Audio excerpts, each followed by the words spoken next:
Punta ka lang yung iba wala may ano, pero anyway, since it's a closing remark, it's supposed to be short and sweet. Anyway, first of all, thank you so much for the presence of our beloved guest speaker, Mr. Ernesto Cerote. It's really an honor to have you here, sir, ma'am. You really made this occasion a special one for us. Since ngayon lang kami yung nagkaroon talaga in the 4 years na past reunions, this is the first time that we have a former teacher gracing our occasion. It's really an honor, and thank you very much because I know you exerted a lot of effort in coming here, and kasi ma-traffic. Anyway, thank you so much. And it's really great to see all of you here today. Just like in our past reunions, I'm so proud to be a member of Batch 73. And I'm so happy na marami na naman ulit tayo, just like in the past reunions. It's really so great to see all of you again. And I'm so proud to be here with you. And first of all, I'd like to say my apologies for not actively participating in organizing this event, just not unlike the past reunions and our outreach program.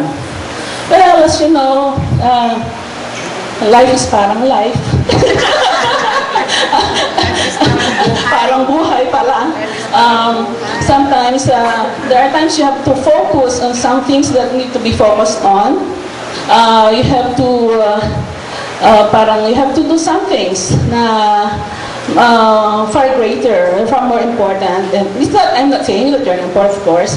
It's just that may mga, syempre, we all have our priorities, especially so our families. So, but God is so great. God is so good. This was only for a short time, for as far as our family is concerned. And I'm back here, and it has really been a humbling experience for me, for us. But it's the most, what do you call this, valuable part of our life, most valuable part also of our life.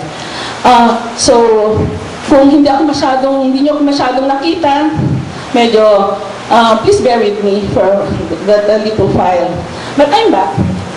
Okay, we will have our reunions again, perhaps the next 2015 reunion with the mga dahay, kasi they usually have this reunion every 5 years. So maybe we'll have a grand one again. And I was inspired by the here. We have also have this project, a flagpole. It wasn't as grand as your flagpole, pero during that time kasi parang nahuhulog na yung flagpole. So I was reminded of the flagpole thing. Sabi ko, we also have that, and very successful, and we appreciate it very much. Thank you.